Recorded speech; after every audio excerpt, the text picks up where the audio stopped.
नम्रत्वेन उन्नमताः परगुण कथने स्वान् गुणान् ख्यापयन्ताः स्वार्थान् सम्पादयन्तो विततपृथुस्तरा आरभ्य यत्नापरार्धे क्षान्ता चेपरुचाचर मुखरमुखान् दुर्जनान् दूषयन्तः सन्तः सहचर्या जगति बहुमता कस्यानाभ्यर्चनीया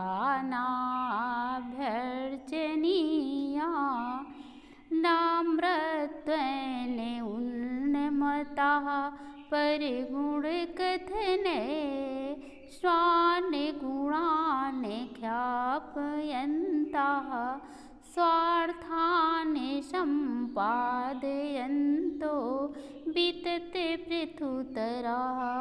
आरभ्य यत्नाः परार्धे क्षान्ते वा चेपरुचायच्छरे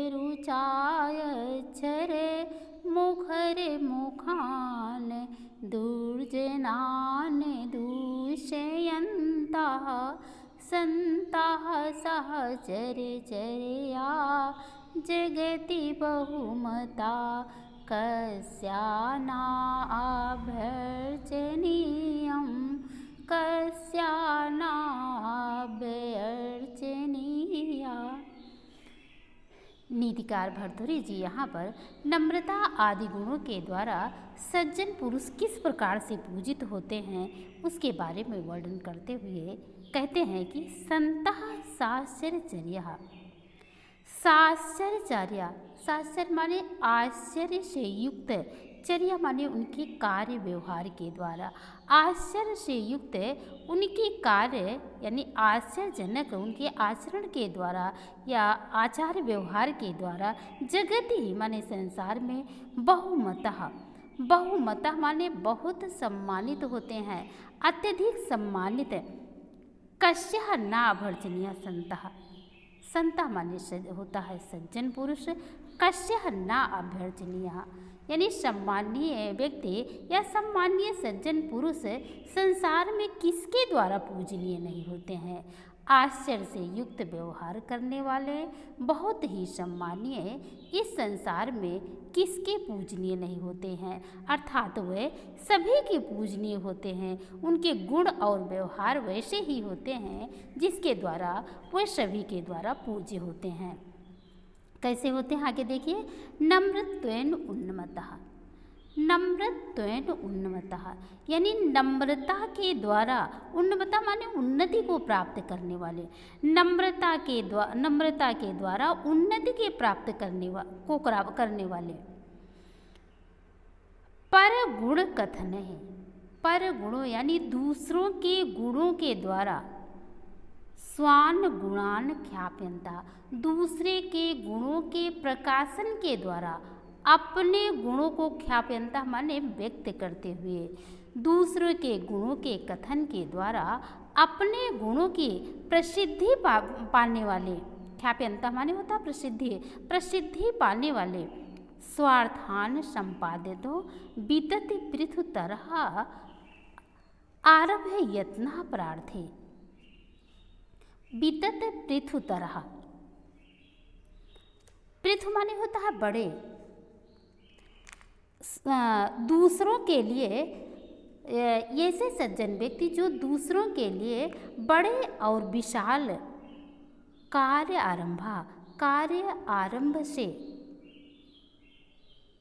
आरंभ से परार्थी माने दूसरों के लिए, दूसरों ऐसे सज्जन पुरुष जो दूसरों के लिए विस्तृत और विशाल कार्य के आरंभ को संपादन तो माने संपन्न करने वाले, दूसरे लोगों के कार्य को सिद्ध करते हुए यानी स्वार्थ अपने प्रयोजन को संपादन करने वाले ऐसे सज्जन पुरुष। और कैसे हैं? छानते आक्षेप रुच अक्षर मुखान। यहाँ से ले लीजिए छानते। छानते माने होता है शांति के द्वारा, शांति के यानी क्षमाशीलता के द्वारा आक्षेप परुष अक्षर मुखर मुखान। रूखे और अक्षरों वाले वाचाल यानी जो निंदा वचन से रूखे अक्षरों वाले मुखर मुखान, जो वाचाल मुख वाले होते हैं, जो निंदा के रूखे अक्षरों से अधिक बोलने वाले मुख वाले दुर्जनान दूष्यंतः तथा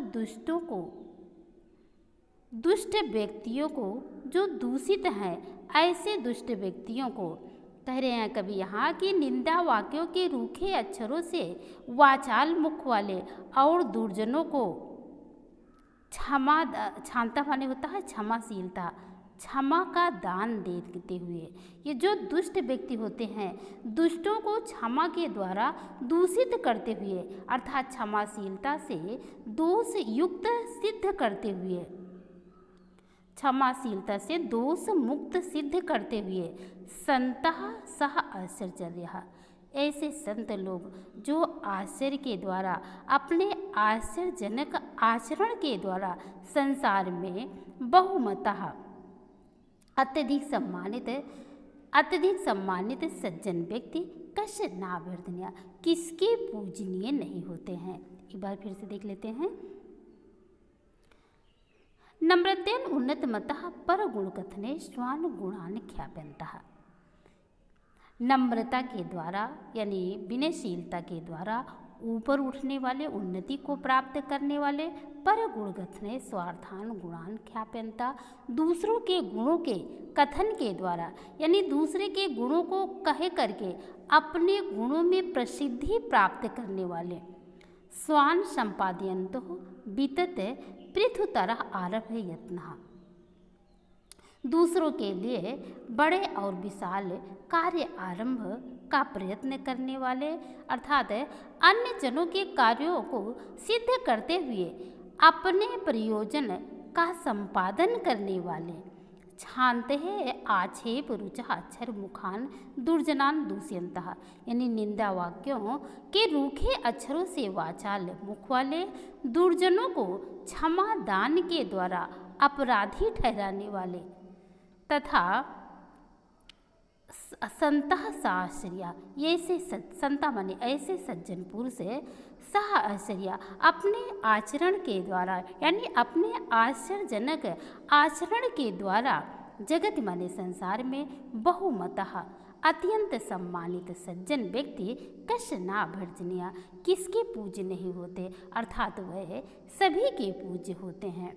यहाँ पर श्रृंगधरा छंद के माध्यम से कवि ने यह बताया है कि जो सज्जन पुरुष होते हैं वह उनमें सज्जन पुरुष में विनय अधिक होता है तथा पर गुण के प्रशंसा में ही वे रुचि लेते हैं और परोपकार में आसक्त रहते हुए यानी दूसरों के कार्यों को सिद्ध करने में ही अपने कार्य को करने वाले होते हैं, यानी परोपकार में आसक्त रहते हुए ही स्वार्थ साधना में रत रहने वाले होते हैं।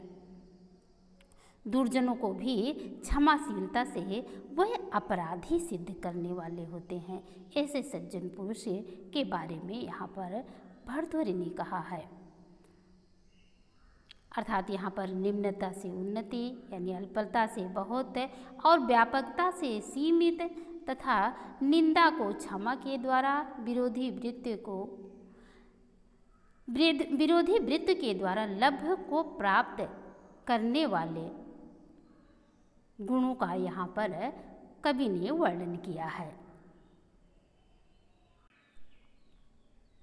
भवन्ति नम्रास्तरवा फलोदगमयी नवायं बुधूरि विलम्बिनो घना अनुद्धता सत्पुरुषः समृद्धिभिः स्वभाव से परोपकारिणां भवन्ति नम्रास्तरवाः फलोदगमये नवाम्बुविधुरविलम्बिनो घना अनुद्धता सत्पुरुषाः समृद्धिभिः स्वभाव से परोपकारिणां स्वभाव से परोपकारिणां। यहाँ पर महाराज भर्तृहरि जी परोपकारी जनों का स्वभाव कैसे होता है उनके बारे में बताइए। यहाँ से परोपकार पद्धति शुरू हो जाती है। इसके पहले हम सभी लोग सूजन पद्धति पढ़ रहे थे, अब इसके बाद से हम परोपकार पद्धति को पढ़ेंगे। यहाँ से परोपकार पद्धति के बारे में भर्तृहरि जी कह रहे हैं कि भवन्ति माने होते हैं नम्रः तरवः, तरवः माने होता है वृक्ष, नम्र माने नम्र। जो वृक्ष होते हैं वे विनयी होते हैं अथवा झुके हुए होते हैं। क्या होते हैं? फलोदगम है। फलोदगम है फल के आ जाने पर, फल के आ जाने पर वृक्ष नीचे को झुक जाते हैं, अर्थात वह विनयी हो जाते हैं, विनम्रता उनमें होती है। नवः अम्बु अभी दूर विलंबिन हो घना। नवः अम्बु माने नए जल से युक्त होने पर, नवः अम्बु नए जल से युक्त होने पर दूर विलंबिन हो घना, दूर तक लटकने वाले अर्थात नीचे झुके हुए बादल होते दिखाई देते हैं। जब वृक्षों में फल आ जाता है तो फल के कारण वह नीचे झुक जाते हैं, यानी उनका परोपकारियों का स्वभाव ऐसा होता है कि वे हमेशा दूसरों के उपकार में ही लगे रहते हैं और उनमें विनम्रता का भाव रहता है। वह फलोदगम से नम्रता आदि के नम्रता का यहाँ पर प्रतिपादन किया गया है कि फल आ जाने पर वृक्ष नम्र हो जाते हैं और जब बादलों में पानी अधिक होता है तब वह दूर तक लटकने वाले अर्थात नीचे झुके दिखाई देते हैं। अनुदत्ता सत्पुरुषा समृद्धि भी, समृद्धि भी सत्पुरुषा, सत्पुरुषा माने सज्जन पुरुष, समृद्धि माने संपत्तियों के आ जाने पर। जो सज्जन पुरुष होते हैं वह संपत्तियों के आ जाने पर अनुदत्ता, अनुदत्ता माने विनयी हो जाते हैं। जो इसी प्रकार से सज्जन पुरुष संपत्तियों के आ जाने पर विनयी हो जाते हैं। स्वभाव एवैस ऐसा माने यह परोपकारी नाम स्वभाव, परोपकारी जनों का स्वभाव होता है, यानी परोपकारी जनों का ऐसा स्वभाव ही होता है। फिर से एक बार देख लीजिए। भवन्ति नम्रास्तरवाः फलोदगमये नवा अम्बुदूरे विलम्बिनो घना अनुदता सत्पुरुषा समृद्धिभिः स्वभाव से परोपकारिणाम्। वृक्षों में फल आ जाने पर वह अत्यधिक नम्र हो जाते हैं, विनयी हो जाते हैं, जिसके कारण वे झुक जाते हैं। और बादलों में जब जल अधिक रहता है तो वह दूर से लटकते हुए अर्थात नीचे झुके हुए दिखाई देते हैं। जो इसी तरह से जो सज्जन पुरुष होते हैं, समृद्धशाली व्यक्ति होते हैं, वे संपत्तियों के आ जाने पर विनयी हो जाते हैं। स्वभाव एवं परोपकारिणाम। भर्तृहरि जी कह रहे हैं कि जो परोपकारी व्यक्ति होते हैं उनका स्वभाव ऐसे ही होता है।